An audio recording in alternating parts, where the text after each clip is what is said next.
കാട് ആരത്? അപ്പോൾ അത് പറയാൻ പോകുന്നത് ഒരു ഗോത്ര കവിതയാണ്. ഇത് എഴുതിയിരിക്കുന്നത് പ്രകാശ് ചെന്തളം എന്ന് പറയുന്ന ഒരു കവിയാണ്. അപ്പോൾ നോക്കാം, പ്രകാശ് ചെന്തളത്തെക്കുറിച്ച് നോക്കുകയാണെങ്കിൽ കാസർഗോഡ് ജില്ലയിലെ ബളാൽ സ്വദേശിയാണ്. അവിടെയുള്ള അത്തിക്കടവ് ഗ്രാമത്തിലാണ് അദ്ദേഹം താമസിക്കുന്നത്.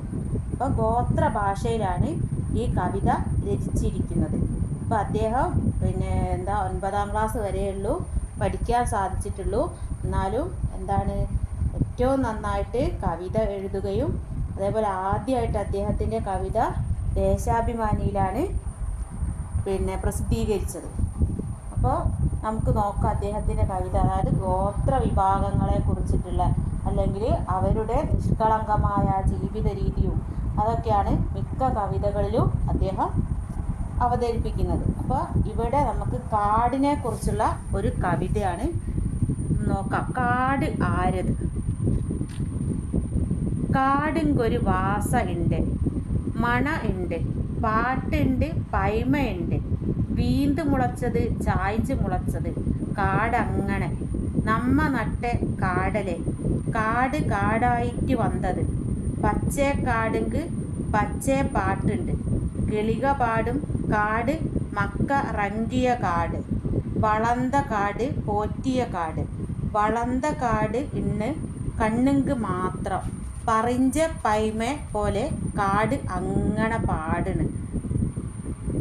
അപ്പോൾ ഇത് എഴുതിയിരിക്കുന്നത് ഒന്നും മനസ്സിലായിട്ടുണ്ടാവില്ല അല്ലേ? ഇത് ഗോത്ര ഭാഷയാണ്. അതായത് കാട്ടിൽ വസിക്കുന്ന ഒരു വിഭാഗം ജനങ്ങളുടെ ഇടയിലുള്ള ഭാഷയാണിത്. അപ്പോൾ ഗോത്ര ജനതയെ പറ്റി പറയുകയാണെങ്കിൽ ഗോത്ര ജനത എങ്ങനെയാണ്? മണ്ണിനെയും മഴയെയും സസ്യങ്ങളെയും മനുഷ്യരെയും തനിക്ക് ചുറ്റുമുള്ള സർവ്വചരാചരങ്ങളെയും അവരുടെ ആവാസ വ്യവസ്ഥയുടെ ഭാഗമെന്ന പോലെ കരുതുന്നവരാണ്. അപ്പോൾ ഈ കവിതയുടെ പുറകു വശത്തായിട്ട് ആരുടെ കവിത കൊടുത്തിട്ടുണ്ടെന്നറിയോ? നഞ്ചി അമ്മയുടെ പാട്ട് എന്ന് പറഞ്ഞിട്ട് നമുക്കൊക്കെ പരിചയമുള്ള ഒരു കവിത ഒരു പാട്ടുണ്ടല്ലോ, കളക്കാത്ത സന്തനമര എന്നുള്ള, അത് കൊടുത്തിട്ടുണ്ട്. അപ്പോൾ ഈ ഗോത്ര വിഭാഗങ്ങൾക്ക് അവരുടേതായ ഭാഷ, അതായത് അവരുടെ ആ ഒരു കുറഞ്ഞ വിദ്യാഭ്യാസം ഇതൊക്കെ അനുസരിച്ചുള്ള പണ്ട് കാലം തൊട്ടേ അവരുടെ ആളുകൾ പറഞ്ഞു പോരുന്ന തരത്തിലുള്ള ആ ഒരു കൂട്ടായ്മയിൽ മാത്രം നിൽക്കുന്ന ഒരു ഭാഷയാണ് ഈ കവിതയിലുള്ളത്. അപ്പോൾ അതിൻ്റെ മലയാള പരിഭാഷ തൊട്ടപ്പുറത്ത് കൊടുത്തിട്ടുണ്ട്. അപ്പോൾ കാട് ആരുടേത് എന്ന് പറഞ്ഞിട്ട് ഇതിൻ്റെ അർത്ഥം കൊടുത്തിട്ടുണ്ട്. നമുക്ക് അതും നോക്കാം. അപ്പോൾ കാട് ആരത്? കാടുങ്കൊരു വാസ ഉണ്ട്. അപ്പം തൊട്ടടുത്ത പേജ് കാടിന് ഒരു ഭാഷയുണ്ട്, അതാണ് അതിൻ്റെ അർത്ഥം. കാടിന് ഒരു ഭാഷയുണ്ട്. മണ ഉണ്ട്. മണ ഉണ്ട് എന്ന് പറഞ്ഞാൽ എന്താ? മണമുണ്ട്. പാട്ടുണ്ട്, പൈമയുണ്ട്. അപ്പം പാട്ടുണ്ട്, കഥകളുണ്ട്. വീന്ത് മുളച്ചത് ചായ്ഞ്ച് മുളച്ചത്. അപ്പം വീണ് മുളച്ചത് ചാഞ്ഞ് മുളച്ചത്. കാട് അങ്ങനെയാണ്. നമ്മ നട്ടെ കാടലെ നമ്മൾ നട്ടതല്ല കാട്. കാട് കാടായിട്ട് വന്നത് കാട് കാടായി വന്നത്. പച്ചേ കാടുങ്ക് പച്ചേ പാട്ടുണ്ട്. പച്ചയായ കാടിന് പച്ചയായ പാട്ടുണ്ട്. കിളികൾ പാടും. കാട് മക്കറങ്ങിയ കാട് കാട്ടുമക്കൾ ഉറങ്ങിയ കാട്. വളർന്ന കാട് പോറ്റിയ കാട് വളർന്ന കാട് പോറ്റിയ കാട്. കണ്ണുങ്ക് മാത്രം കൺകാഴ്ച മാത്രം. പറിഞ്ച പൈമ പോലെ പറഞ്ഞു വെച്ച കഥ പോലെ. കാട് അങ്ങനെ പാടുന്നു. അപ്പോൾ ഇതേ കാട് ആരത് എന്നുള്ളതിൻ്റെ അതേ അർത്ഥങ്ങളാണ് തൊട്ടപ്പുറത്തെ പേജിൽ കാട് ആരുടേത് എന്ന് പറഞ്ഞിട്ട് മലയാളത്തിൽ കൊടുത്തിരിക്കുന്നത് ഭാഷയിൽ. അപ്പോൾ കാടിന് ഒരു ഭാഷയുണ്ട് എന്നാണ് നമ്മുടെ കവി പറയുന്നത്. മണമുണ്ട്.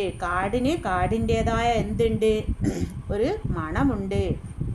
പിന്നെയോ പാട്ടുണ്ട്, കഥകളുണ്ട്. കാടിനെക്കുറിച്ച് പാട്ടും കഥകളുമൊക്കെ ഉണ്ട്. വീണ് മുളച്ചത് ചാഞ്ഞ് മുളച്ചത്. അവിടെ എന്താണ്? മരങ്ങളൊക്കെ ഒരുപാട് ധാരാളം മരങ്ങൾ ഉണ്ടാവും അവിടെ കാട്ടിലെ. അതൊക്കെ എന്താണ്? വിത്തുകളൊക്കെ വീണ് മുളച്ചത് ഉണ്ടാവാം, ചാഞ്ഞ് മുളച്ചത് അല്ലാതെ ഉണ്ടായതുണ്ടാവാം അല്ലേ? കാട് അങ്ങനെയാണല്ലേ?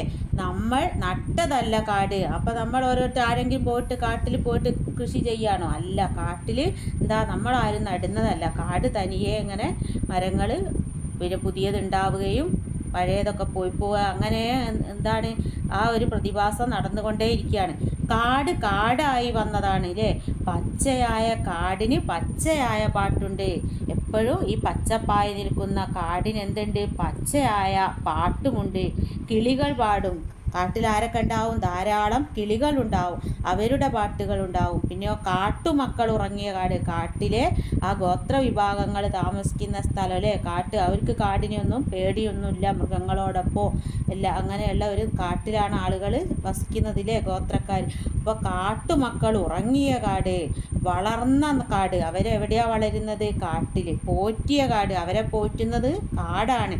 പിന്നെയോ വളർന്ന കാട് ഇന്ന് കാഴ്ച മാത്രം, കണ്ണിന് കാഴ്ച മാത്രമാണ്. പറഞ്ഞു വെച്ച കഥ പോലെ, പണ്ട് കാലം തൊട്ടേ പറഞ്ഞു വെച്ച കഥ പോലെ കാട് അങ്ങനെ പാടുന്നു. അപ്പം കാടിനൊരു എന്തുണ്ട് എന്നാണ് പറയുന്നത്? ഒരു പാട്ടുണ്ട് എന്നാണ് നമ്മോട് കവി പറയുന്നത് കാടിനെ കുറിച്ചിട്ട്.